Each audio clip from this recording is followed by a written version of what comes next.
দিন শেষে আপনার বাচ্চারও কিন্তু আলাদা লাইফ হবে, সে তার লাইফও কিন্তু এনজয় করবে, তখন কিন্তু অনেক খারাপ লাগবে আপনার। হ্যালো এভরিওয়ান, আসসালামু আলাইকুম। কেমন আছেন আপনারা সবাই? নিশ্চয়ই অনেক ভালো। আলহামদুলিল্লাহ, আমিও ভালো আছি। আমি আপনাদের নাটোরের রানী আপু বলছি।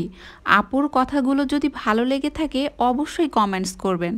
তারপর যা বলছিলাম আমাদের সন্তানদের কথা, সন্তানদেরও কিন্তু একটা সময় তারা তাদের লাইফ হবে, তাদের লাইফে তারা এনজয় করবে, তারা সেটেলমেন্ট হবে। কিন্তু আমরা কি করি জানেন তো? আমরা আমাদের এই কোয়ালিটি টাইমগুলো আমরা সন্তান সন্তান করতে করতে একদম পার করে ফেলি, কোনো টাইমই আমরা এনজয় করতে পারি না। তাই বলছি, বয়স থাকতে থাকতেই husband wife quality time enjoy করা উচিত। কিন্তু কি বলেন আপু ভাইয়ারা, ঠিক বলেছি তো? মনে করেন ভালো কোথাও বছরে একবার ঘুরতে যাওয়া, মাসে অথবা সপ্তাহে রেস্টুরেন্টে খেতে যাওয়া। অনেক সময় টাকা পয়সার অপচয় কিন্তু মনে হতে পারে আপু ভাইয়ারা।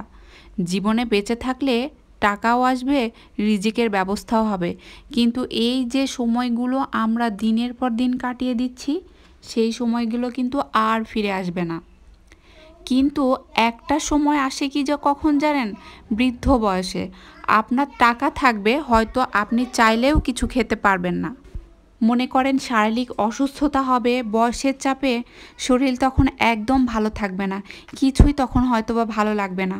ঘুরতে মন চাইলেও তখন কিন্তু আপনি পারবেন না। আপনি চাইলেও তখন পাহাড় পর্বত সমুদ্র যেখানেই যান না কেন, আপনাকে তখন আর শক্তিতে আপনার হবে না। আবার অনেক সময় কি হয় জানেন? দামি জামা কাপড় চাইলেও হয়তো ওই বয়সে তখন পরতে মন চাইবে না। তাই যে বয়সে যেইটা ঠিক সেই বয়সে সেইটাই করা উচিত। আমাদের বয়সের সাথে সাথে আমাদের সন্তানদের লেখাপড়া অথবা বিভিন্ন রেসপন্সিবিলিটি কিন্তু আসবে, তার মধ্যেও সময় বের করা যায়। কিন্তু আপনি চাইলেই কিন্তু সময় একটু হইলেও বের করে নিতে পারেন। সব সম্পদ টাকা সন্তানদের জন্য সঞ্চয় করবেন, কিন্তু অল্প কিছু নিজেদের জন্য বরাদ্দ রাখবেন। এটা কিন্তু আমাদের প্রত্যেকেরই বরাদ্দ রাখা উচিত, কারণ আমাদের জীবনেও অনেক সময় সেটা কাজে লাগবে। দিন শেষে এজন্যই বললাম, আপনার বাচ্চারও আলাদা লাইফ হবে, সে তার লাইফ এনজয় করবে, তখন কিন্তু অনেক খারাপ লাগবে। তখন মেয়ে মেয়ের জামাই, ছেলে ছেলের বউ ঘুরতে গেলে, রেস্টুরেন্টে গেলে, আপনি যদি এই বয়সে ঘুরতে যান, তাহলে তখন কিন্তু সেই বয়সে আপনার কিন্তু আর আফসোস হবে না। তাদের এনজয়মেন্ট তখন আপনার অনেক ভালো লাগবে, তারাও সম্মান করবে, আপনাদেরও উপভোগ করতে পারবেন। তাই বললাম, টাকা পয়সা নিয়ে এত চিন্তা করার কোনো কারণ নেই। জীবনে আল্লাহ তাআলা যার জন্য যেটুকু রেখেছে ঠিক সেইটুকুই কিন্তু পাবে। মানুষের জীবনের টেনশন, টাকা পয়সার টানাটানি, ব্যবসায় প্রবলেম, হাজার হাজার মানসিক কষ্ট, এগুলো যেন আমাদের সম্পর্কে কোনোভাবে প্রভাব না ফেলে। জীবনের এই ছোট্ট ছোট্ট এনজয়মেন্ট, এর জন্য আপনার মন মানসিকতা উদার হবে। সবাইকে নিয়ে ভালো থাকতে পারবেন।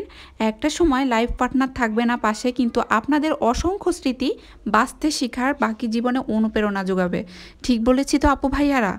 আমার কথা যদি আপনাদের মনে একটুও ভালো লেগে থাকে, অবশ্যই আমাকে লাইক কমেন্টস করবেন আপু ভাইয়ারা।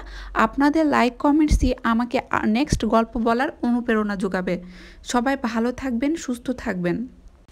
নিজেদের জীবনকে কিভাবে সুন্দর করা যায়, এটা নিজেরা দুজন মিলে পরিকল্পনা করবেন। লাইফ পার্টনারকে অবশ্যই গুরুত্ব দিবেন। জীবনে সবথেকে বেশি প্রয়োজন লাইফ পার্টনার। লাইফ পার্টনার যা বলবে সেটাই করার চেষ্টা করবেন, কারণ জীবন অনেক ছোট। এই ছোট্ট জীবনে আমাদের চাওয়া পাওয়ার কিছু নেই।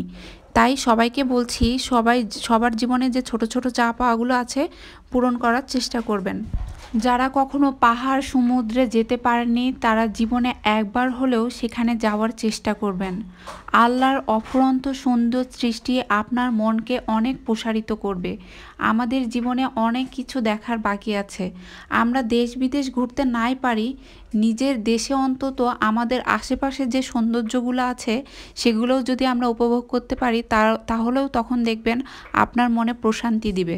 জীবন মানেই সংগ্রাম। সংগ্রামের এই জীবনে আপনাকে সবসময় এমনভাবে চলতে হবে যেন আপনি জীবনে একটি অনুপ্রেরণা পান। আপনার জীবনের অনুপ্রেরণায় আপনাকে সেই লক্ষ্যে এগিয়ে নিয়ে যাবে। আমরা এই ছোট্ট জীবনে অনেক চাওয়া পাওয়া না পাওয়া এগুলো নিয়ে সবসময় ব্যতিব্যস্ত হয়ে থাকি। এজন্য বলছি, জীবন খুব ছোট। সবাই ভালো থাকবেন, সুস্থ থাকবেন। আল্লাহ হাফেজ।